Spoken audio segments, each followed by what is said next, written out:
Great rising.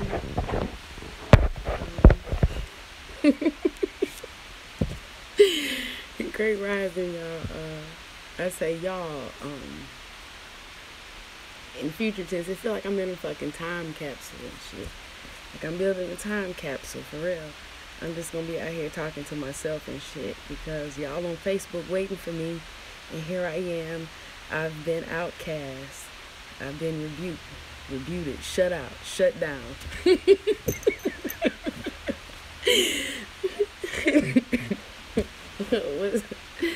What Scrappy Mama say? The palace has run amok. Shit. Alright. So, great rising, sis. Great rising. Great rising, sis. Ty, let me sing to you right quick. Just the two of us. Great rising, E. Great rising. Y'all, I appreciate y'all. I don't know what happened. Like, you seen I always tag both my pages. And then last night, I signed in and randomly it was like, said you gotta go to Facebook jail for 30 days. And I was like, cool, I'll just use another page for 30 days. And I put another page out there and they shut that shit down too. I woke up this rising and shit to see if y'all had came through on the other page, and they just disabled that whole shit. No jail, no nothing. It's like it's like it don't exist. Yeah, so let's give it to you. Yeah, it's hair up under my arm. If you new around here and shit, hair's my goddamn antennas. Oh shit. Alright. We gonna be alright.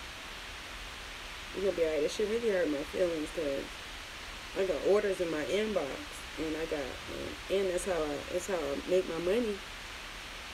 And I can't even get a messenger right now. I can't even get a messenger. Great rising. Well, I appreciate that, y'all. Let them know for me. Let them know for me. Yeah, let them know.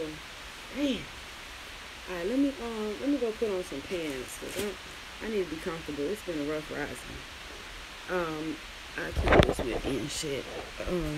See, so Sacred Woman, Queen of Four, copyright 2000.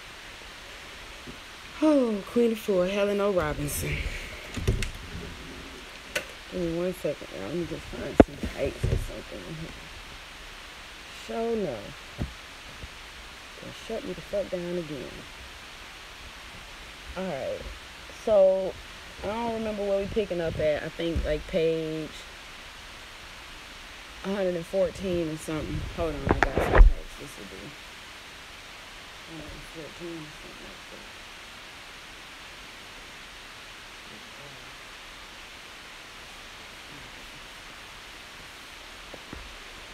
that. Alright, fam, I'm coming. Hell nah, y'all. They done shut me down.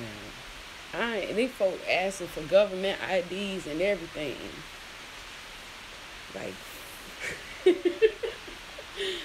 it's all good. I really just want to be back in for the money. That's how I run my business and to feed my family, goddammit. But I know they don't give a fuck about whether or not I eat. They already told me that. Okay, here we go. Excuse me looking like I'm bumming and slumming this. We're going to get through all of that. First things first, I am a distinctive, beautiful flower and a healing herb with a heart, a mind, breasts, buttocks, and a womb. I come with sacred earth medicine to heal myself. Alright, great rising, sis, great rising. Alright, we're just going to rock like we always rock. Page 114, 115. Color work for womb zones, color breathing visualization.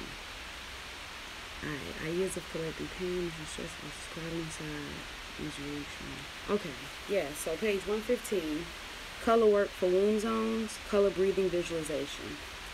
Light rays of color in the form of candles, natural cotton or silk clothing, stones, and visualizations radiate tremendous unlimited power and energy on the physical and subtle spiritual levels of our body temple.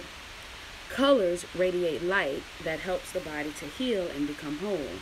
They also have a profound effect on our mind and emotions. Certain colors affect specific energy centers in our body temple, which helps our inner world and aritu, or chakras, to flow freely, unhampered. This then allows us greater access to higher mental, emotional, and spiritual knowledge. Use your breath to ignite the colors recommended in each womb zone. Okay, so these are just meditations with colors.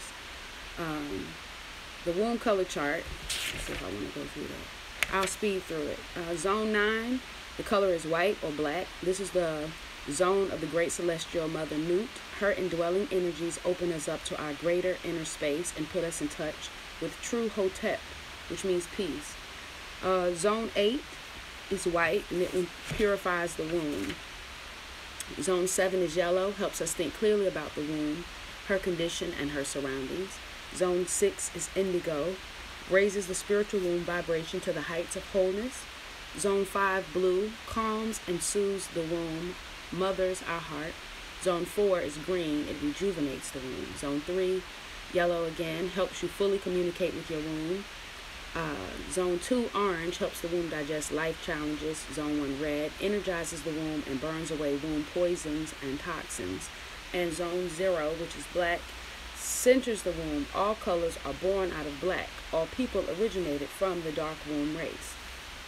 Okay, so the color breathing visualization. You inhale deeply into your face, lungs, and breast, and down into your womb. So that's not just your regular breath. That's peace, sis, great rising. Y'all got pretty profile pictures and shit on here. Butterflies and birds and shit. That's cute.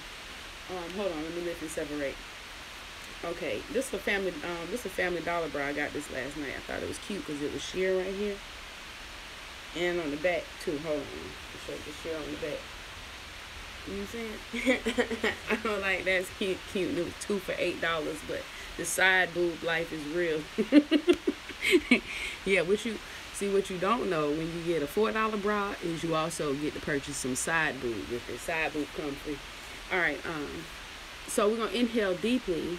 Great rising, sis, great rising. I love you. Thank you. Okay.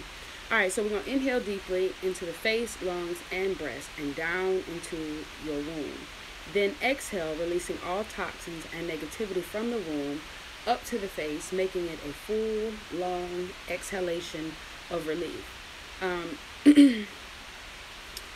Yeah, I'm inhaling through the nose and exhaling through the mouth. Give me 1 second. Page 27. Page 19.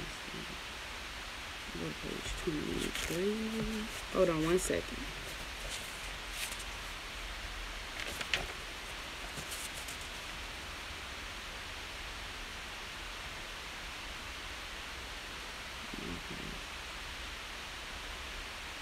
Alright, yeah. Okay. Just wanted to make sure I was looking at fire breaths right quick. So when we inhale them from the right place.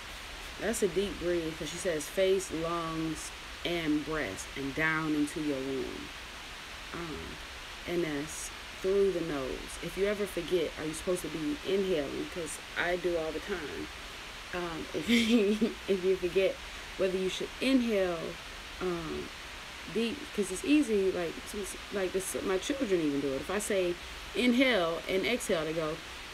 And if I say, all right, inhale deeply, then they like sucking in air from the mouth and not the nose. And if you remember that chanting means you're blowing that air out. So if I breathe in deeply and I'm chanting and the om, I'm blowing it out with om, then you'll know it's the opposite. So the om, the sounds come out of the mouth, so the air goes in the nose. So it's an easier way to remember. So inhale deeply into your face, lungs, and breast, and down into your womb. Then exhale, releasing all toxins and negativity from the womb up to the face. Make it a full, long exhalation of relief.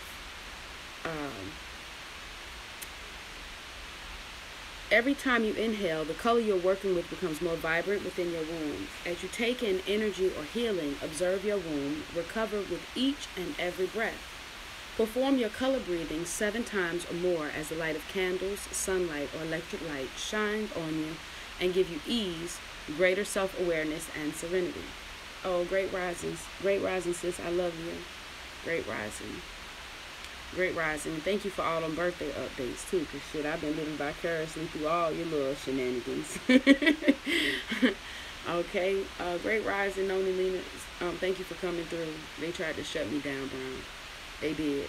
I mean, it's no try. They shut me down, Brown. They shut me down. It's alright. It's alright. Oh, you know what? I got this at Publix, too, by the way. I was finally able to replace my cinnamon broom. When I clean my altar later tonight, I'll sweep it off with this. But look how much I paid for it, though. $3.99. Not too shabby, right? Wherever store you go to, grocery store, look in the flowers, the floral, whatever, the floral part, florist. All right, here we go. Here we go, family. Forgive me if I seem a little scattered.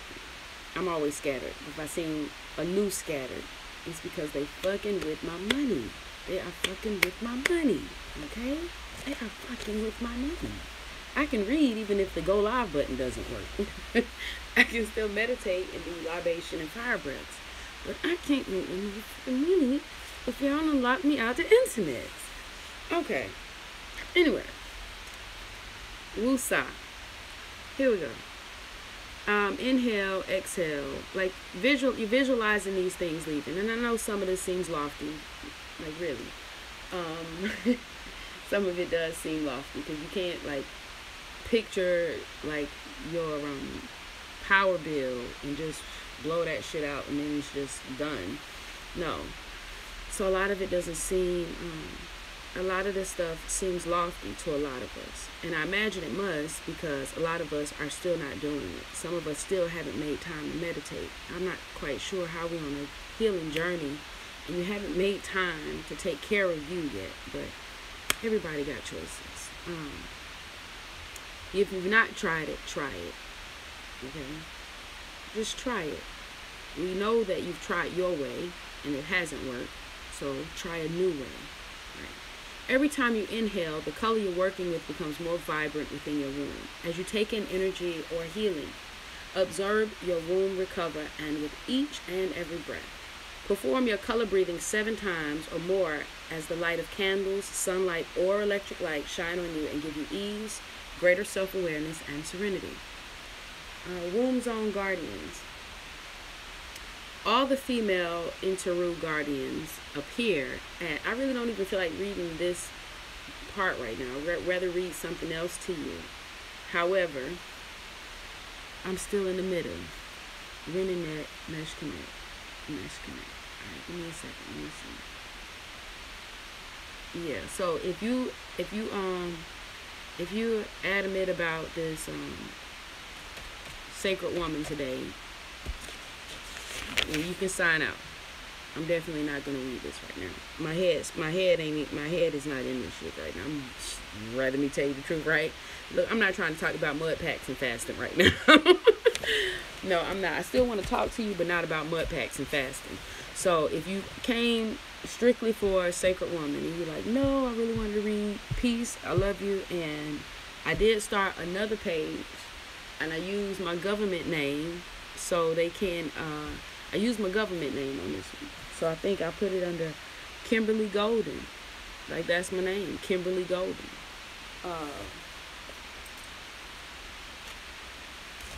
So how this shit go? Because I'm never any good at this. Wait a minute. Hold on.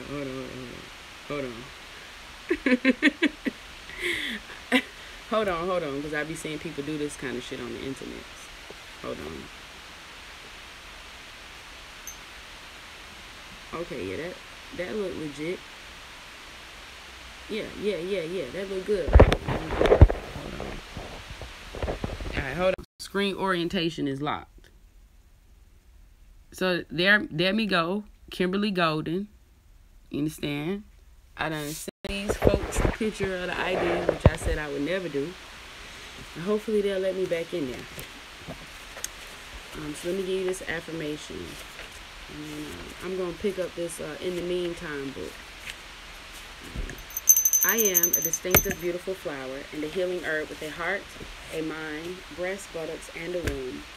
I come with sacred earth medicine to heal myself. Alright, here we go. Let's get comfortable and shit. Mind, body, and spirit. Remember? Mind, body, and spirit. What's going on with one is going on with the others. Alright? So I'm going to make my body more comfortable so that I can settle my mind and spirit. Because these niggas got me a little bit flustered. Alright. Here we go. Alright. This should do it. So, this is exactly what I would do if I was alone and I felt the way that I feel. I'd be like, you know what? It's a self-love day. Today, the ancestors gotta honor me. I honor them every rising, and this one, they shall honor me. Alright, in the meantime, finding yourself and the love that you want. Okay. Oh, God. Children. Dr. Betty Shabazz.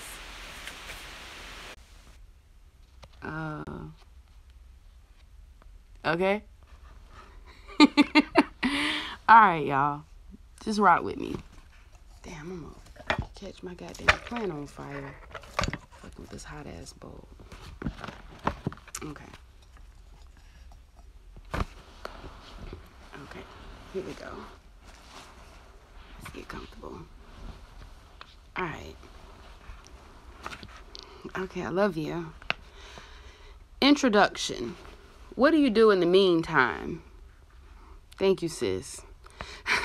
Thank you, sis. I appreciate you. Oh, Nas, there you go. Come through. Come through. Come through. Peace and power. Peace and power. All right, what do you do in the meantime? Somewhere in the back of your mind, you know the day will eventually come when the relationship you are in will become all that you want. Or all that you want in a relationship will one day show up. The question remains, however, what do you do in the meantime? There's a funny thing about love. It will find you in the most unusual circumstances at the most unlikely times. Love will come upon you, throw its arms around you, and transform your entire existence. Unfortunately, most of us won't recognize the experience or understand the impact when it's happening. It's like being in therapy. You keep talking, searching, questioning what's going on with you, and in you, while being totally ignorant of the fact that you are being blessed. Perhaps it's because love rarely shows up in the places that we expect it to, or looks the way we expect it to look. He was my love counselor. Tall, slim, very quiet, almost shy. I was short, stout, and quite, shall I say, boisterous. I was forever doing, saying, or experiencing things that attracted attention to me, usually negative attention. He was 17, I was 13. He was a group leader at summer camp, and I was a summer worker who had not gotten paid. An administrative foul-up deleted my name from the payroll roster. He was assigned the task of making sure I got paid. It seemed that no one knew what was going on except him. As far as I was concerned, he knew everything. He walked me through a process that took 2 weeks to unravel. As we went from office to office, supervisor to supervisor, he was patient, always amenable. I was angry with a lot to say. He was comforting. And did I really need comforting? My love counselor constantly reassured me that it would work out just fine. I believed him because it gave me the opportunity to be in his presence. That belief in his persistence finally paid off. I was issued 3 summer youth court paychecks for $45 each. It was a thrilling moment for me. It was an accomplishment for him. He was just doing his job. I was just being in love. He had 25 other youth workers to think about. I could think about nothing else but him. Now that I had my paychecks, I realized there was one small problem I would now need to resolve. This young man, with whom I was madly in love, was dating one of my best friends. It was the beginning of my meantime. I spent 30 years of my life being in love with this man. I call him a counselor because he helped me search, question, and heal myself. He taught me many lessons about life and love. When we met, other people had convinced me that what I felt was not love. They said it was infatuation. Because they were older and I thought wiser than me, I believed them. I thought it best to ignore what I felt. I moved through that phase of my life believing that I knew nothing about love. After all, I was just a child.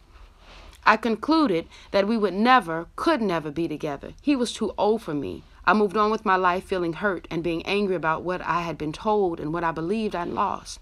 In the end, I concluded that I was not good enough to be loved by him or anyone. In this moving, believing, conclusion-drawing process, I also made some decisions. I decided I would never be hurt by love again. Although I wasn't quite sure what it was about love that had me hurt, I knew I never wanted to experience in the way that I had when I was 13 years old. Hey, this is piece 2, quick interjection. You're talking about love not looking what you thought it was going to look like.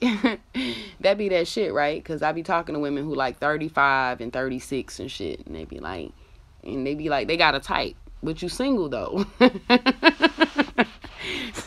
Sis, maybe you should try another type. I'm like, some more. Tell me the fuck type I got. I like what like me, motherfucker. I like what like me.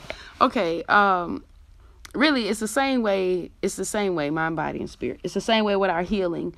It's the same way with our lessons. It's the same way with our messages. Sometimes we don't receive it or recognize it because it's not packaged the way we thought it would be packaged. But you got to learn to look for your increase, like I said. If you learn to look for your increase, you'll find it. There's a good friend in my life who I've cut off time and time again. Anytime I've gotten into a serious relationship, in the past has been because I've been asked by whatever new man is in my life, and then so in the beginning, because this is somebody who I've been friends with since I was 11. Am I in love with him? No. Do I want to spend the rest of my life married to him? No. Is he a solid friend? Absolutely. Do I love him? Absolutely. Do I know he loved me? Hell yeah. That's one of my best friends, okay? And he annoyed the shit out of me, so I don't be wanting to hang out and shit. We best friends because I know the love is real and the love is reciprocal. Either way, in past relationships, because we have been friends for so long, as a young adult, anytime I got into a committed relationship, I would be asked to sacrifice that one, charge that one off. And I would. And when that relationship would collapse, my friendship would still be there. And it got to a point where I decided, no, I'm not going to do that. Not for anybody else, not for myself. And for myself, I mean, in the beginning, the men that I dated would ask me to. And in the middle of my life, I would just assume or presume that I'm supposed to. And so I would cut off friends, as soon as they enter my life. I feel like I'm what I'm supposed to do. Not the case. My solids are my solids. I spend all of my mean time looking for love when I have friends that do love me, okay? I was looking to be in love, but all the while I've had friends that love me, and so those matter. Let me keep on pushing. Yeah, find your increase, package differently and in weird places, but always be on the prowl for your increase. Don't knock it. Just keep your mind, eyes, and heart open for your increase. Okay, let's see. I decided I would never be hurt by love again, although I was quite sure what it was about. Although I wasn't quite sure what it was about love that had hurt me, I knew I never wanted to experience it the way I had when I was 13 years old. I also decided that no man would do to me what my father had done to my mother. What he had done was none of my business, but I made it my business by watching, judging, and trying to figure out what no one seemed to be able to come out and tell me. Who knows the truth about love, loving, or relationships? Was I really wrong about what I felt, what I saw, what I believed, and what I concluded from the relationship models I'd seen? Good question, but in the meantime, I had to figure out the answers. At age 16, I really thought I'd found love. Instead, I got pregnant and was left alone to raise a child. At 19, I just knew I had found love, so I married it. Wrong again. At 21, love called me up on the telephone, took me out on 3 dates, and moved in. Oh, shit. At 21, love called me up on the telephone, took me out on 3 dates, and moved in. That was when my meantime got real ugly. In the process, I got very, very clear. I became clear that all the things I thought about love had nothing to do with it. I realized that I couldn't recognize love because I had never actually seen it. Oh, I had a picture in my mind of what it should look like, but that picture had been cracked a long time ago. I also discovered that love is more than just a good feeling. It is more than just being needed or having your needs met. In a 30-year meantime experience, I came to realize that love is an inner, personal experience of total well-being that did not match any picture I had ever seen. And that's peace. I know some of these sidebars be making me sound like a fucked up individual.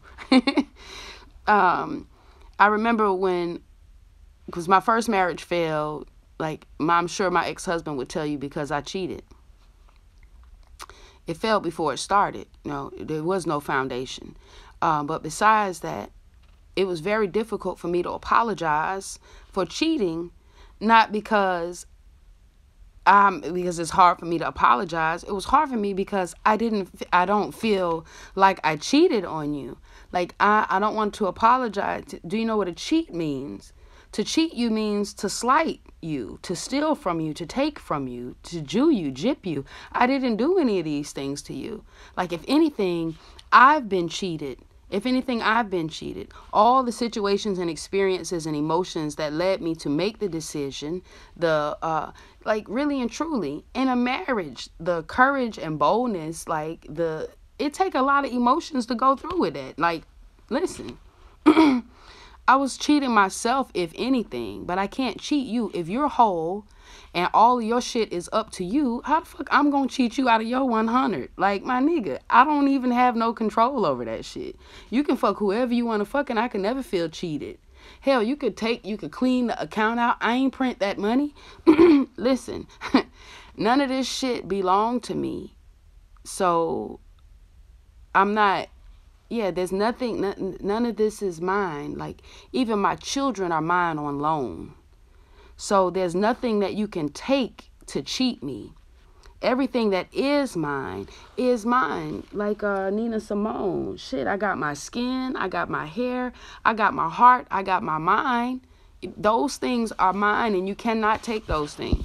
So it was difficult for me, and I wasn't trying to be a mean person. I know that apologies should be genuine, and so I could apologize for the way you feel, and I can apologize for misreceiving you or for our miscommunications, because I didn't see any fault in what I did, but I couldn't apologize for cheating because no man could cheat me. Yeah, that's just it. All of my love and all of my care, all of my time and attention and affection, all of my lessons and blessings are within and dependent upon me. So how the fuck? Anyway. I came to realize that love is an interpersonal experience of total well-being that did not match any picture I had ever seen. That also matters. We don't consider that because I guess we don't imagine. Once we have the picture in our head, because that picture is clear, we believe we're clear on what love looks like. But we have to understand and compare the picture in our head to the pictures that we've actually seen. And not just the ones on TV, because while those look really nice and shit, those aren't the ones that influence the real life relationships, but they do influence the picture in our head. What was your mother's marriage like? What was she like in her personal relationships? And your father? I mean, how many successful and loving and healthy relationships have you seen? Great rising family. It said for me, and I was a child, a lot of times that matters too. What we see as children, we perceive to be our truths, and we reiterate those truths in our hearts and minds for years and years. And then as adults, if they're never addressed again, and a lot of times they aren't, because damn, me and these fucking tangents. So one time I watched this show. It was years and years ago. It was might have been Maury Povich or Ricky Lake or some shit. Yeah. And they had people on there who had phobias. Okay. And one guy was afraid of watermelon. They had they was about to do the hypnosis and shit. Okay. They was going to do hypnosis to fix fears. So this one guy is there, and his fear is of watermelons. And he's like, he don't know, maybe it was Maury, because he's like, he don't know why he afraid of him. He just can't fuck with him. And then somebody bring it out, and he just hauls ass across the stage, like, get the whole fuck on. Whether it's acting or not, look, there's nothing that anybody can make up that's not happened, okay? That's sci-fi inclusive, my nigga. Sci-fi inclusive. Anyway, so this man run off the stage, and he's running from the watermelon. They put him under hypnosis, and in the questioning, they learn that in his mind, he's associating the watermelon with chicken. They learned through the interview under hypnosis that he was raised on a farm with his grandmother, and he would watch his grandmother catch and slaughter chickens, and he would watch his grandmother pick and slaughter watermelon also. So anytime he was, as far as he know, his grandma would go out there to the field, she come back in with something, she cut it open, and it's red on the inside. So the same trauma that he would see when she would butcher chickens was the same trauma he associated it with when she would cut through the watermelon. Thank you, Lisa. I appreciate you, sis. I really do. All right, which is, yeah. Oh, shit, Lisa, I got to send you some money today. Anyway, so anytime the watermelon was cut, he would associate it with the chicken being beheaded or the blood inside the chicken. And that's what caused him to have this fear. Now, he a grown-ass motherfucking man at this point. You could tell him, my nigga, this is a watermelon and this is a chicken, and he might be able to understand that. But because he has fed, remember, the wolf that'll win is the wolf that you fed. And he ain't fed the wolf that helped him to differentiate the two. He's fed the wolf that has told them that they are the same. So now as an adult, after feeding that thought, after feeding that belief, they are the same. They are the same. I mean, they fix him with hypnosis, like I said. But the thing is, you've already taken a belief that you had as a child. You've nurtured it and grown it and carried it and verified it and solidified it. And now that you're an adult and all its inaccuracy is still rooted in you as a truth. Okay? When I was younger, and I'm telling you this because I'm hoping that it helps you understand how real life it is, that whether or not you did see or didn't see healthy relationships, the type of relationships that you did see have had an effect on you. And sadly, if you're one of the people who feel like my parents' relationship was fucked up, I've only ever seen fucked up relationships, my aunts, my uncle, my grandparents, and I turned out just fine. You got life fucked up out here. You got life fucked up out here. You probably hard as fuck to get along with and don't even realize it. It's true. Introspection is necessary. Anyway, as a child, what I saw, what it looked like to me, this is like no fault to my mother or my father or anybody else. What it looked like to me was the way you build a happy marriage is, okay, so as a woman, I should marry a man. Okay. I should still have sex. I should still be intimate with women. And I should be intimate with my husband. And sometimes he should be intimate with us. And maybe sometimes they could be intimate together without me if I'm busy or something. Like, And when that works, that works. But if that doesn't work, all I have to do is spend more time away from home and then come back happy. Or do like the man's supposed to do. Tell him to spend some time away from home so he can come back happy. That's not a healthy relationship. Fam. In retrospect, I know that, but that's what it looked like to me. So from the time I can remember, and then eventually my mother and my father divorced, and my mother spent the rest of my childhood and the rest of my fucking life in a lesbian relationship. So I was raised by my mothers. And that was for the first time I saw a healthy relationship. So I went from seeing what I thought was, it didn't look like an unhealthy relationship to me. That's how I learned to run a marriage. You do whatever the fuck you do. When you at home, you married to this man. And when you outside of this home, you do whatever the fuck you want to do. And if you have some fun out there that you want to bring home to the man, then you bring the fun home to the man. And I thought that's the way that shit works. The problem is I also thought that's the way everybody is learning that marriage works. It's not just my idea. That's another thing. That brother with the watermelon, he didn't think just his watermelons was chicken blood in them. All watermelons are chicken blood in them. So once you learn one way about relationships, part of you feel like a lot of relationships are that way. And that's why it's okay for you to be fucked up, because that's normal. It's normalized. Okay. Nah, not the case. Just be mindful of the of what you've received from the relationships that you've been in, okay? Because it does have an effect on you. It does have an effect on you. I was under the impression that I know differently now. Let's do that. I know differently now. I know differently now that it still takes a lot of communication to make a union, especially a marriage work. It takes communication. You're not supposed to assume that somebody received a memo in life the same way that you received it. You should assume or presume that everything is different, that it's the opposites in you that's attracting, just so you're more led to connect, all right? To study one another. Draw similarities in your relationships now to relationships that you saw as a child, so you can learn what parts you should keep and what parts you should discard. All right, so here we go. When I was with him, my love counselor, I felt like I could fly, and it didn't even matter if the people on the ground could see my panties while I was flying. The mistake was believing that he made me fly.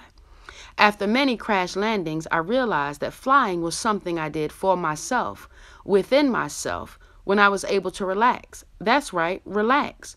Relax all the fears, hurts, angry decisions, judgments, and conclusions. Relax the demands, expectations, and fantasies. Love, I discovered, is being still enough to feel all that is going on inside you, and then learning how to acknowledge and accept what you feel. And that's peace. Because people will tell you as a child, you don't know what love is. That's puppy love. And then you get a little older and people tell you, you'll know love because you'll feel it. Nobody can tell you what love feels like. You're just going to know. You know, if somebody we can tell you. It's 2017. Yeah, we actually can tell you what love feels like, because it's been happening for a very long fucking time. Just like we can tell you bullet points of what depression feel like, bullet points of what the fuck hypertension and fucking trichomonias feel like. We can definitely tell you what love feel like, and we actually need to, so that you can understand. It's peace for a girl who's 14 to ask herself whether or not it's lust or love, to ask herself whether or not she genuinely likes somebody, or if it's just this thing she's learned about called infatuation. They shouldn't just be hearing about love and shit and stars and shit from Disney movies. They should be learning real love from us. They should be seeing real love from us. Love, we learn so late in life that is within first. We learn so late in life that you're unable to love somebody at the max capacity if you don't love yourself at the max capacity first. And if we wait too long, by the time they've been hurt, bruised, abused, broken and shit, then we give them some old adages. By then we're too late. All right. Love, I discovered, is being still enough to feel all that's going on inside you, and then learning how to acknowledge and accept what you feel. I spent time after time after time in relationships where our common denominators were substances that altered our minds, mind-altering substances. So we drink a lot together, or we smoke a lot together, or now I get it that there's so many chemical reactions in food, or we always eat together. Like I've even done that. I'm sure sisters do. You got a couple of dates options on the table and shit, but depending on what you like to do, that's going to determine who you go out with. If one of them smoke and one of them drink and one of them feed you good, depending on what you feel like you need, that's where you're going to go. Hold on, let me see if I can see this. Pieces. Thank you. Damn, Lisa, you be on it and shit. I appreciate you. Here we go. Hold on. Let me see where I left off at in the book. Flying. Love, I discovered, is being still enough to feel all that's going on inside you. If you can't be still enough to feel, then it's not love. If there's a part of you that you have to numb, you know, like, and and that's such a wide range. If you got to play like you're sick, or play like you got a headache, or go in another room most of the time, or if you feel like you suffer from too much togetherness, these types of things. There are some people, it's real shit, like I said, because I've been in relationships where all we did was abuse substances together. There are some people who don't even want to be around you when they don't have cigarettes. You know what I mean? Your man don't want to be around you when he don't have cigarettes. Like, Your girl got an attitude with you, like she's cutting the fuck up because there's no wine left. Like she is not even the same person. This is not being still enough to feel. This is busy searching and moving and looking for something to numb it, for something to numb it. Love is when you can accept it all.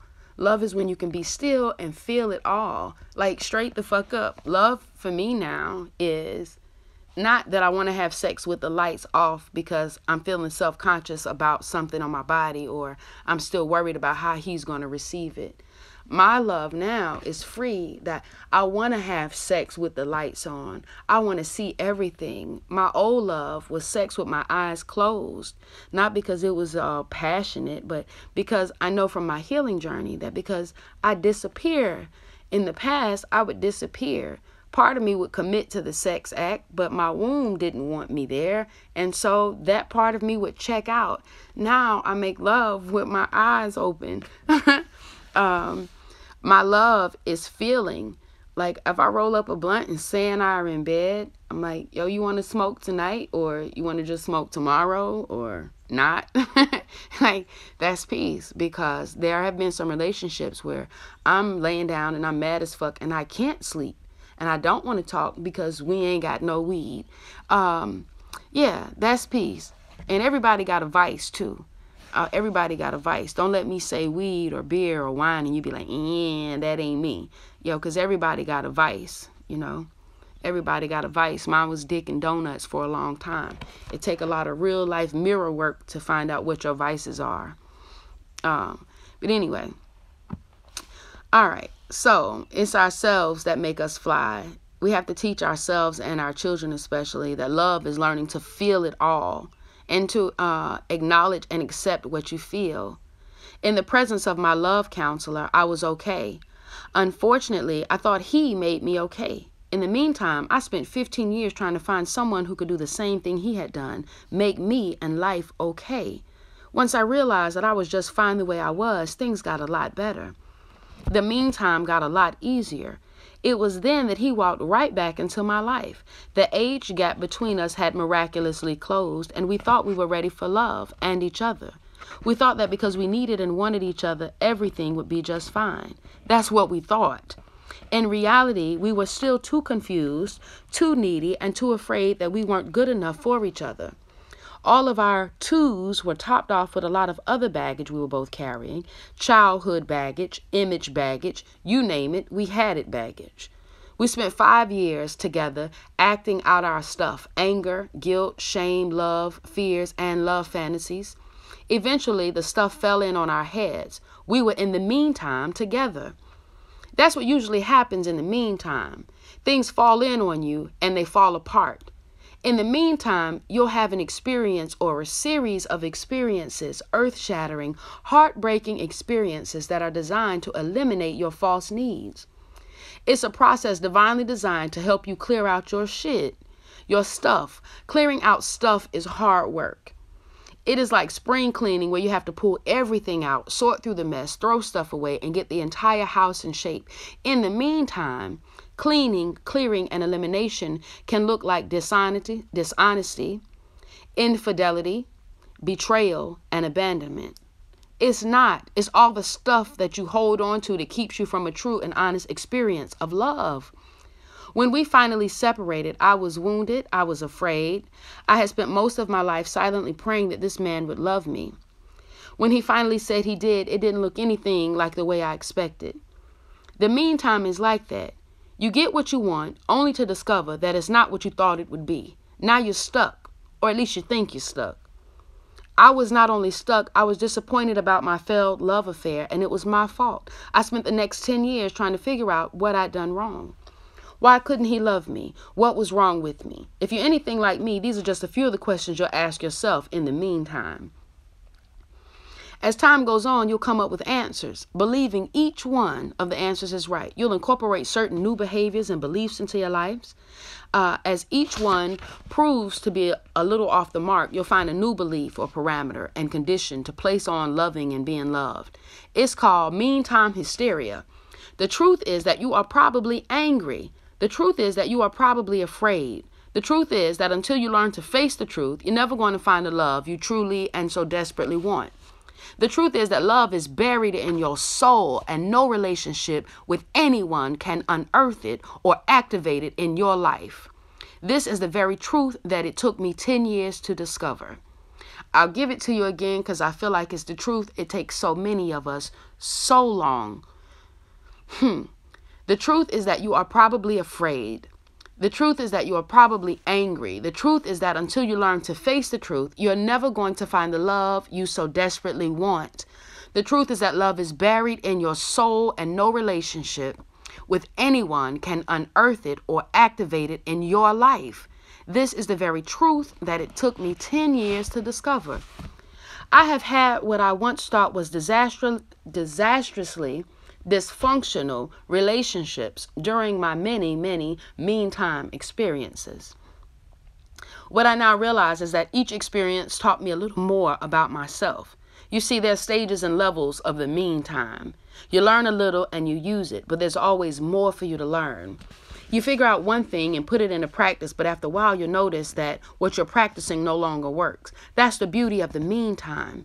It does not allow you to stagnate. It forces you to grow and grow and grow some more.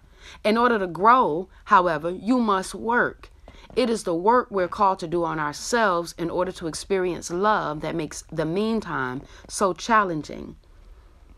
Nowhere do we learn more about ourselves in life than in relationships. Let me speak for myself. I don't. I learned to be very grateful for my teachers, lovers, partners, and the lessons they taught me about fear, anger, and the need that were often camouflaged as love. Once I learned my lessons and applied them, my life took off in an entirely different direction. I no longer needed to do things to prove myself worthy of being loved.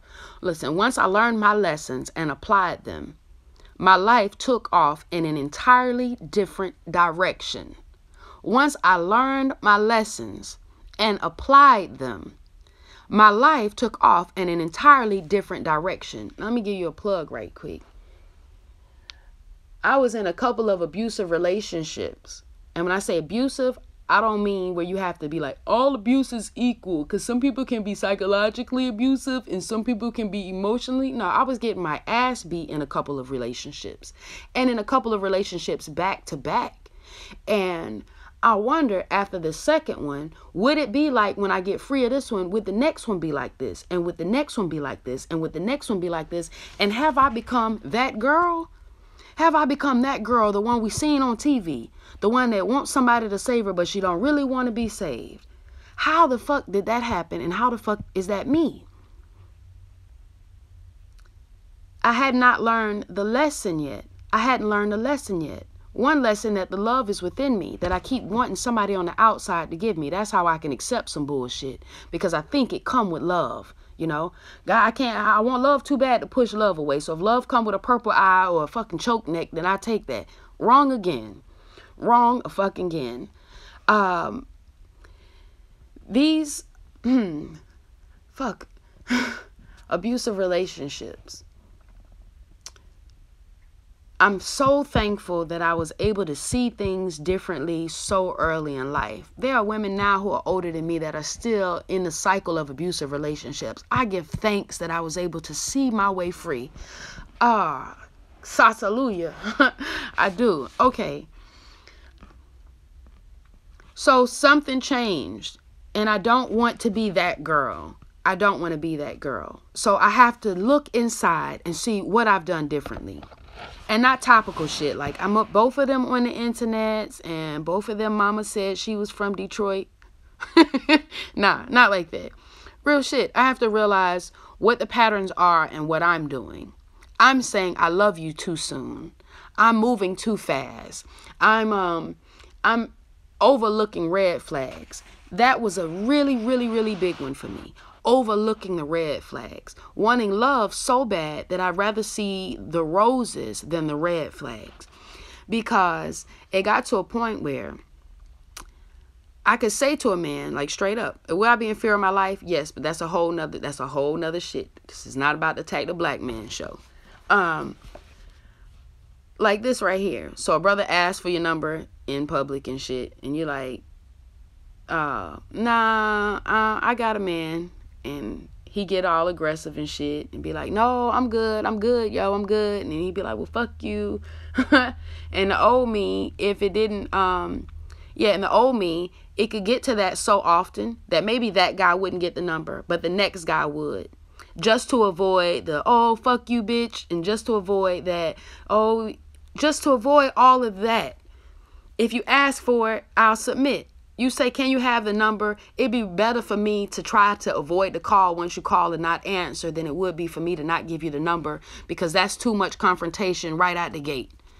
And so rather than confront that shit right out the gate, I'm going to let you give me the number and I'm going to let you call and I'm going to like, no. It had to get to a point where right from the beginning, I could say, nah. I couldn't call you and you couldn't call me because of your aggression. Like, you remind me of the men who've abused me. Like, straight the fuck up. I'll tell a man that now. Like, your persistence is disrespectful.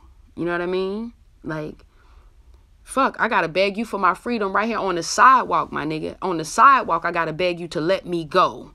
On the sidewalk, you see me out here with my children, you see me out here busy, I politely decline, and you still, not respectfully, not helpfully, you still just, at this point, it's antagonizing. You know what I mean? It had to be, the change had to be in me. The change had to be in me. That's the red flag. That's the red flag.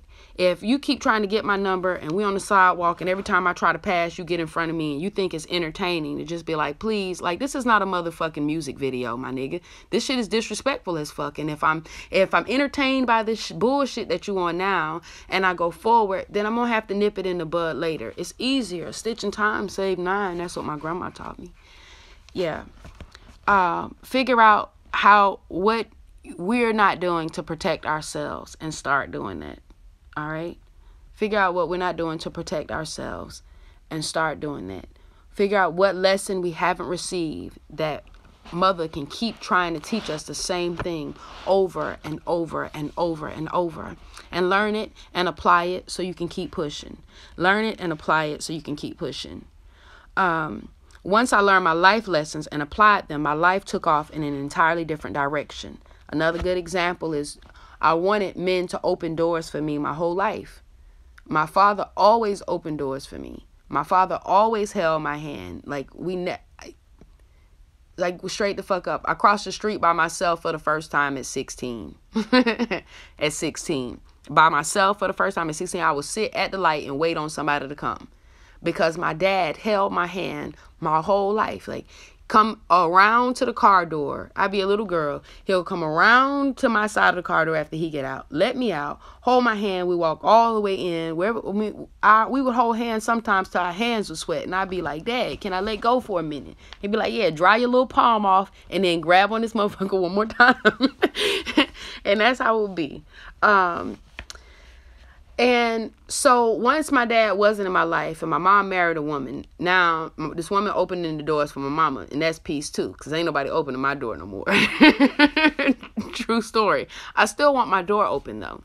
But now years pass, time passes, and I'm a child, and so I'm carrying this, I'm feeding this wolf that only dads hold hands and open doors. Only fathers do that for their little girls. Maybe the men in the movies, but they're all made up anyway. Everything on TV is made up. So in real life, men don't open doors. And in real life, they don't hold your hand. And that's just it. I thought dating as a young woman, those are special occasions. A nigga might open the door for you or hold your hand on Valentine's Day. But when I applying the lessons that I've learned, now I know instead of wishing and hoping, I make it a requirement. And that's what changed. I make it a requirement. No, this nigga not required to open the door for me. If he's not prepared to open doors, he's not for me. My king does open doors. My king does hold my hand. My king does get out, come on my side and let me out and hold my hand and walk me wherever the fuck I'm going.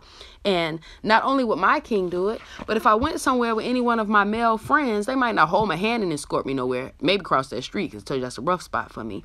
But I can still expect that any man that I'm with will open the door for me. Any man that I'm with, because it's a requirement now. It's a lesson that I learned. When you want something and you require something, you receive that something. It's a lesson that I learned. It's a lesson that I've applied. And now my life has changed as a result of it, in an entirely different direction. I've had Uber drivers let me out. The Uber drivers have let me out just because when he pulled up, I just stood on the side of the door. I was like, yeah, I get it that wait a minute. So I'm going to pay for the ride. You're going to want me to tip you, and you're not going to open the door. You still a brother and I'm still a queen. You can cancel the ride or I can wait. I love you. Yeah, but it's a requirement. It's a requirement, brother. It's going to help you too, Uber driver. Anytime you see a black woman, especially this time of night, tell her to give you a second and let you open the door if she okay with it. Okay, hell yeah, she gonna be okay with it. You understand? It's a requirement though. And because what I require changes, it changed me and it changed the people around me. I no longer needed to do things to prove myself worthy of being loved. I was no longer afraid to ask for what I wanted for fear that I wouldn't get it. Boom. If I had just read up a little bit further, I was no longer afraid to ask for what I wanted for fear that I wouldn't get it. I was no longer afraid to ask of what I wanted for fear that I wouldn't get it. Fam, have we not discussed this? How sometimes we go through our whole life enduring some shit so we don't have to endure that shit. So you're going to be in a relationship where you feel alone and lonely all the time. You feel like he checked out a long time ago and you're just so alone. You just feel single and alone. There's a stranger in your house. How, sis? How, sis, are you going to stay in a relationship where you feel alone so you don't have to be alone? You so sick and sad about your weight that you eating fat shit that's going to contribute to the weight. I don't understand. When we are afraid to ask for what we want because of fear that we won't get it, most of the times we won't get it anyway. We won't get it anyway. You may as well ask. Children do. They do. And you got children in your life. They ain't got to be yours. It's a child in your life who'll be like, I know you're probably going to say no, but I still had to ask. All right. It's the same way. I'm no longer afraid to ask for what I want for fear that I won't get it. I was no longer angry when things didn't go my way. That's peace too. It's more than one way to skin a cat. You want to be right or you want to be happy? You know what I'm saying? You want to be right or do you want to be happy? I'd much rather be happy. It's easy for me not to go back and forth now. It's easy, like it is easy for me not to go back and forth. If I feel like it's something that you know what, like low key, I think I was talking to Say recently about how he always have lunch in the car. Like I packed this big ass lunch one day and then the next day I go out the car looking to look for the lunchbox and shit, and you still got old lunch in the motherfucker. Like, can we, can you bring that grocery in so we can repurpose that shit? Don't leave that shit in the car. And so recently I was like, I bet you got something in the car right now. And he's like, ain't nothing in there. I'm like, I bet you got something in there right now, just sitting, spoiling, just sitting to waste. And we go look in the car together, and it's nothing but a dry bowl of cereal in the Tupperware. Because a lot of times I'll send them with the cereal in the Tupperware and the almond milk in the little bottle that keep the milk cool or whatever. And yeah, he's like, see, I told you, it's nothing in here wasting away. And I hold up the cereal like this. And he's like, now, technically, it's not wasting away. This is not something that's spoiling. And that is what I said. What I meant was waste away by the wayside, just sitting here until it's of no use to anybody and it doesn't get ate the fuck up like it would in the kitchen. But it's not what I'm, semantics. Okay? We'll call it that. Anyway, I told him it is. And I remember him saying something to me briefly like, Maybe he didn't say nothing. The vibration felt like, there you go again, having to have the last word. Every now and then that'll happen. But for the most part, it's just because I'm embarrassed to say I like his reactions. I definitely have learned not to be angry when things don't go my way, or that I don't have to have the last word, or I don't have to have the upper hand. It's easier for me to just have the peace. I can quietly and respectfully have the peace, and that is a win. That is a win. All right? You'll win more of them that way. Go the peace way and not the my way. Most important, I was no longer angry about what I could not and did not have in a relationship. In the meantime, I learned how to mind my own business, the business of loving myself and being excited about me. I learned how to fly on my own. I learned how to mind my own business. That's a lot. The business of loving myself and being excited about me. Gosh, I love it that I can read. I give thanks. I give thanks that I can read between the lines. When she says, I learned how to mind my own business, the business of loving myself and being excited about me, the business, fuck, that's so powerful. Mind your own business. I done told you before, mind your life like it is a business. When people open businesses, they are in business for increase. They are in business for profit. They're not in business for bullshit. Ain't nobody opening no motherfucking business for debt. They are in business for increase, to be edified, for growth. Mind your business. Mind your edification. Mind your motherfucking growth. Mind your business. Be excited about you. And we talk about that all the time too. How you'll get your pussy waxed for him, but you ain't done shit for you. You know what I'm saying? You'll put on the girdle because you about to go out with her and that's your boo and shit. But you won't do no push-ups to get your ab game tight for yourself. Start to get excited about you the way you get excited about dates with other motherfuckers. The way you be lit when he let you know he thinking about you and shit. Like, get lit like that when you think about you. Try to think the way you wish that nigga would deliver flowers to you and shit. Send you motherfucking flowers. Send them to the house. They'll be there when you get there. Really and truly. So into you. So into you. It seems so lofty, but it's got to be real, because if I was with a man and he knew that every Tuesday I sent myself flowers, how long do you think it would be before he sent me flowers on a Tuesday? Not long. Not long. Not long. Fam, it's easy, but we got to get excited enough about us, as excited as we are about other people. And we got to remember to start doing for ourselves the things we want other people to do. They learn by watching us. We have to learn how to fly on our own. All right. Oh, shit. We over an hour. I'm going to finish this chapter up since it's only, oh, shit. Am I going to finish this chapter? It's not even a chapter. It's an introduction. So, hell yeah, let's finish it. I'm going to try to chill out with my sidebars so we can get through it. I'm going to just try that. It usually doesn't work. All right. The business of loving myself and being excited about me. I learned how to fly on my own.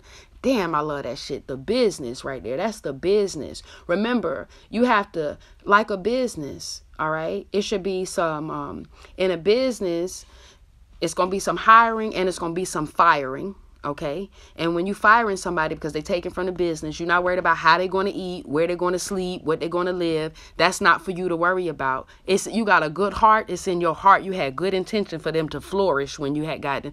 Matter of fact, you didn't fire them. You made room for them to be hired by somebody else. Okay. I'm not firing you. I'm giving you the freedom to be hired by any motherfucking body else besides me. Run your shit like a business. Say clearly what you're looking for, okay? Say clearly what you're looking for. When a motherfucker come and you approve for the job, let them know you do cross-train. You have to be very clear about what's expected and what the penalties are. You got to be very, very clear and from the very beginning. But if you are in relationship with self and in relationship with other people, like a business for increase or to be made better, then you got to be clear and you got to be made better. Say what you mean what you say. Relationships are not contained. What you are going through in the name of love, for the sake of love, will show up in every other area of your life. You cannot tune out the channels of your brain or heart as if they were channels on a television where the program or channel 2 has nothing to do with channel 10. The various channels of our lives are intertwined and interdependent. Let me speak for myself. Mine are. The same confusion I had about loving myself and loving my him showed up in my career. It affected the relationships with my children. A good way to see the similarities in that, really and truly, for some of us, in our habits, like you might stay on a job. For those of us that are younger and still haven't wrapped our minds around retirement and old age and who those of us who don't understand that if you don't plan for later, later ain't got no plan for your ass. Those of us are often have what I heard a guy say once was a 3-year itch. He's like, okay, yeah, looking at your resume, I see you kind of got like a 3-year itch. So you'll stay with a company for about 3 years before you want to try something new. Okay. So can I expect you to stay just about 3 years? It was a try. But when I left with that job, I realized that, and I might have been 22 at the time. You're absolutely right. 3 years, 2.5, 3 years, even my personal relationships with males and females, typically 2.5, 3 years before something happens and there's a shift. It's going on. What was happening in my personal life with my personal relationships was also happening with my job relationships. And it is, you know how you will drive out of town and the radio stations start playing the static and you can hear a little bit of another station. Our lives are like that. Every station that's not clear will definitely create static in another station. And she understands, Queen Iyanla Vanzant understands that a lot of us don't like to be told what the fuck our life is like. And so she'll continually say, let me speak for myself. But I understand we reflections of one another. So fuck that. I'm willing to speak for yourself as well. If your stations are not very clear and concise, then absolutely there will be some static and some bleeding into the other stations. There'll be no clarity. There'll be no rocking if there's not clear and concise, like, truth. Ooh, that's peace too. Truth. What the fuck made me choose that word to plug? All right. So the various channels are intertwined. If it affected the relationships with my children, it affected all of my relationships with men. In much the same manner I had him and lost him, I had jobs and lost them. In much the same way that our time together was disappointing, unsatisfactory, my career was disappointing, unsatisfactory. I spent $47,000 to go to law school only to discover that I hated practicing law. The interference from my relationship channel was creating static on every other channel in my life. Even from a distance, my love counselor was teaching me lessons about myself, and I had to figure out how to apply those lessons to my entire life. I had to work very hard to become aware of myself and to accept myself for all and everything that I am. I must admit to you that it was not easy work. It was painful and very frightening. Reflection, evaluation, and unlearning require a willingness to do the grunge work.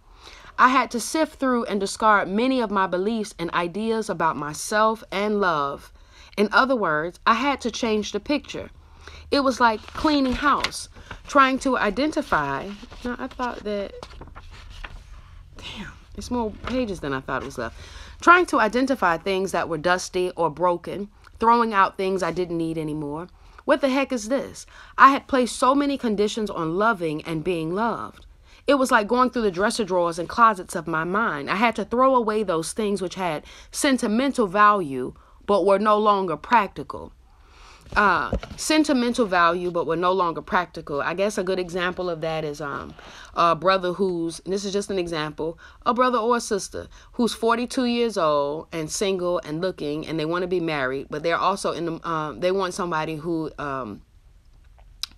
doesn't have children.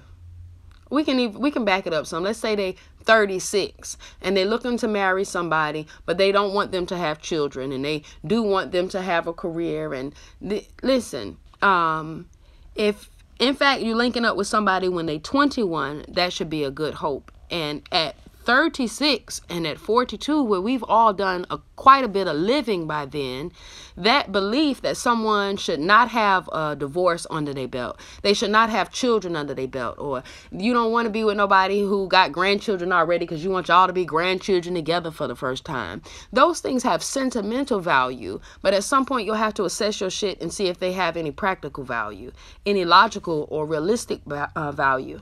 I had to admit something simply didn't fit and would never fit again. Like the laundry, I had let the old hurts and fears pile up, and the pile was overwhelming. Slowly, methodically, I had to cleanse my heart to prepare myself for true love. In the meantime, I had to plow through the mess, the huge mess. All right, it is a lot left. Well, it's not a lot left, but I'm ready to go. Let me see if I can get some water and keep pushing, because we can finish this, right? I had to start in the basement. Yes, it's two pages. Give me a minute. Let me get my water.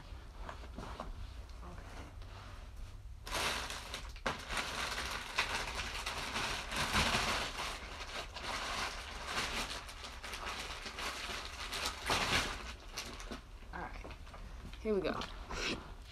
Okay, here we go. Hold on.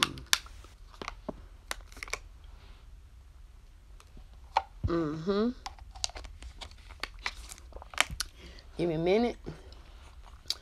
Let me get some of my little Lisa's fragrance and shit. I still got it, Lisa. Hold on. Sure enough. It's Lisa's fragrance and such. That's it. Yeah, mango plus tea. Hold on. She put them little bits and shit or whatever that is in this, man. Hold on. This the last little bit. I'm gonna eat this slow, so I ain't gotta be chewing and stuff through the read. Hold on. No, fuck that. I'm gonna eat this fast. Hold on. That is some good ass shit right now. I'm trying to tell you, man. Look, I used to think drinking tea meant going to buy some old fucking Lipton and shit. And bust that bag open and taste that shit and be truly disappointed. These man, sis. Mango bits, pineapple pieces, marigold petals, strawberry fruit bits, white hibiscus. I didn't even know hibiscus came white. Orange slices and safflowers. This mango plus tea, that's Lisa's fragrance and such, y'all. That is some good shit, man. Sis, I know I'm asking a lot. Look, you can't make no bar with this shit. You can't like bake this shit together with no honey or no shit. This shit good as fuck, sis. Like, you really on to something. I'm about to read, y'all. Give me one more minute. Let me find me one more mango bit. All right, so since they took me off Facebook, y'all got to follow the new page, too. It's, Kimberly Golden. Got to follow me on there now. What is that? I don't even know what the fuck that is. All right, I'm sorry, y'all. I'm focused. I apologize. I got a little distracted. Thank you, Lisa's fragrance and such. Yeah, that Facebook shit is real. It need to shut me all the way the fuck down, man. One time I created a new page 11 o'clock last night. Woke up at 4 this morning and they like, what page? Like, you niggas ain't, like, y'all ain't send me no email confirmation. Y'all ain't make the email go away. I really did have an account last night. That's cool. Rinse the tooth. What you don't, because I got a bad tooth back there. What I don't need is a marigold piece in that tooth, honey, because I'm sure that won't taste nor smell as sweet sitting up in that tooth for a shift. Okay. Here we go. I had to start in the basement of my house where all the things from my childhood were stored. This meant I had to polish up my self-image, which had been buried under a lot of stuff my parents gave me. Once I caught a glimpse of myself, my real self, I moved up to the first floor, opened the curtains, and let the light of truth expose my fears and fantasies for just what they were. Distortions and shadows of the past. For a long time, I thought, damn, here I go with these sidebars. Fuck. Oh, well. For a long time, I thought that the reason that I'm okay being in a relationship where the reason I'm okay with a polyamorous or polyandrous or polygynous relationship, a poly relationship. For a while, the world told me that the reason that I was okay with that is because I was insecure and felt like my man might cheat anyway, so I was giving him an out. That's what the world said. No woman is okay with having a man that she has to share. So if you're saying that, ultimately, deep down, it's because you feel like he gonna cheat anyway, and so you just want to have, and for some women, I don't doubt for a second that's it. I don't doubt for a second. I give thanks that I know who I am. Y'all, I don't be wanting to come on here and cry. That's why sometimes I just need to take a self-love day. On them days where I can't say shit without, like, everything I think and everything I say, I just need to give thanks for. Thank you for letting me do that randomly and shit. They shut me down because Nature Boy said that Nature Boy, they shut me down because Nature Boy likes to have sex with his girl while she's breastfeeding and then let the son play with his penis. Because that's some shit that Nature Boy is on. I got shut the fuck down. I didn't record no video. I didn't share no video. I just got blocked because Nature Boy is out here touching babies and letting babies touch his dick. I don't know. I really don't fucking know. And I've been in Facebook jail before, and I could still utilize my Messenger. And now I can't use my Messenger, and these motherfuckers got it I don't exist. They told me to go to the help center for help. And then the help center said I have to file an appeal. But my phone keep telling me I have to log in to file an appeal. I have to, it's asked me to log in or join Facebook to get into the help center. I don't know. Anyway, that's why they took me down. They said I've been violating. They said it's not my first violation. They said they don't. I'm cool, though. I'm cool. Like I said, Kimberly Golden, till they block that shit down, too. All right, till they block that shit down, too. All right. Hold on. I'm trying to get a pineapple bit out my tooth. All right, we good. We good. We're going to get some H2O just to make sure. All right, we shouldn't be on here more than another 10 minutes, fam. We shouldn't. I try to keep them less than an hour and 10 minutes, but as it turns out, today was a special kind of day. All right. Once I caught a glimpse of my real self, I moved up to the first floor, opened the curtains, and let the light of truth expose my fears and fantasies for just what they were. Distortions and shadows of the past. Once you know who you are, once you let your light shine in, don't close your shit down for nobody. Once you let your light of truth shine in, don't you let nobody tell you about your shit. As long as you don't know, people can say whatever the fuck they want to say. It's like a newborn baby. Motherfucker be like, you can call a baby, hey cutie ba-doo, hey cutie ba-doo, hey doody doody, hey tootie tootie. You can call the baby whatever the fuck you want to. But once that baby knows who that baby is, that baby gonna say, doody doody who? My name James. Like, huh? That's it. Once you know who you are, stand on your block. As long as you can be moved, you're still not there yet. You're still maybe not sure of who you are.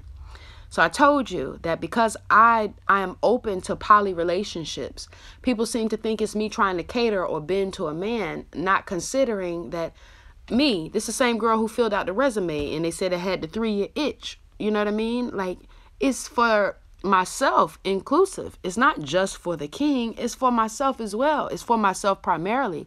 I give thanks that I could be in a relationship with a man who genuinely understands and receives that. You know what I mean? And who isn't threatened by it. Neither of us will be. But that's my truth. It ain't a truth I got to press on you and tell you that poly relationships are necessary and they're a must and it's the African way. I don't have to knock you for your lesbian relationship or your whatever the fuck you have going on. Whatever the fuck you have going on. Once you clean your shit up and you stand in your truth and you let your truth light shine in, that's your light. Let no one dim it. Let no one take it. Let's see, when I saw the truth, I had to take responsibility for letting the house get so messy, and I had to own up to the fact that I was the only one who could clean up the mess. The time had come for me to roll up my sleeves and do some real grunge work. Believe me, it took a lot of courage to go up to the second floor where I had neatly tucked away the vision of how I wanted things to look. With a little faith and a lot of trust, I was finally ready to get rid of the old, faded drapes, rugs, furniture, and acknowledging all the costly mistakes I'd made. Looking around, I felt like I'd wasted so much time and energy, but I knew the truth. The truth is, we all do the best we can do until we are stronger, wiser, willing, and ready to do better. Boy, was I ready. I let myself be creative, using new styles and colors, weaving a new pattern of living that lifted me right out of the old familiar stuff up to the third floor. It was a place of breathtaking color and light. It was a place I had hardly visited before. Guess I was too scared, too confused, or a little bit of both. Finally, my vision had been restored and hard work was paying off.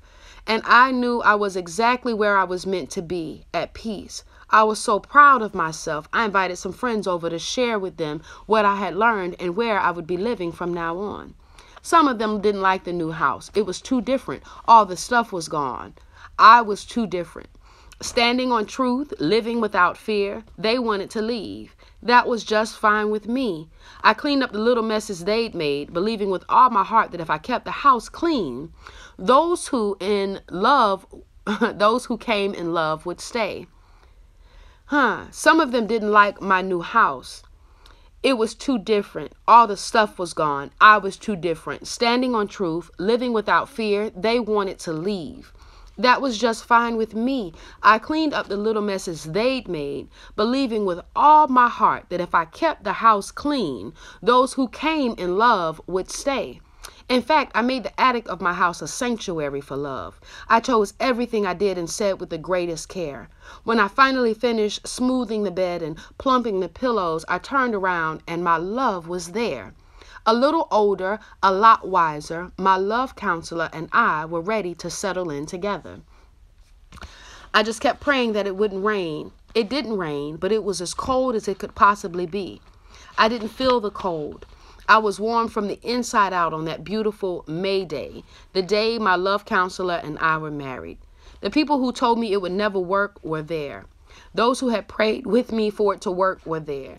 Some were there because they just couldn't believe it. Others were there because they knew it was right. In the meantime, I was warm and glowing, the way brides usually are. It has taken 30 years and 3 marriages collectively, but we are both wiser, stronger, clearer. More precisely, we are in love with ourselves and with each other. We knew it was right now. We knew that the picture was clear and that the meantime had been an absolutely necessary part of our relationship. Now we can spend the rest of our lives together, trying to remember what we forgot in the first place. This is what the meantime is designed to do, help you realize what you know and don't know about love. In this book, we are going to clean your house, the place you keep all the stuff you believe about love. We're going to disinfect your mind and sanitize your heart in order to prepare you to have what you say you want. We will examine love and what it looks like when it's active in your life, what it feels like when you discover it, how it transforms our humanness into divinity, and how it catapults you into rewarding and fulfilling experiences in every area of your life. We will examine love gone wrong, love gone astray, love in disguise, and all the things that are clearly disguised as love, cleverly disguised as love. My hope is that we will do this from a functional and practical perspective, taking into consideration those situations and people that have had the greatest impact on the development of our beliefs about love. My hope is that we will do this from a functional and practical perspective, taking into consideration those situations and people that have had a great impact on our beliefs about love. Most important, we will examine and explore the things we sometimes do to find love, to keep love, and experience love.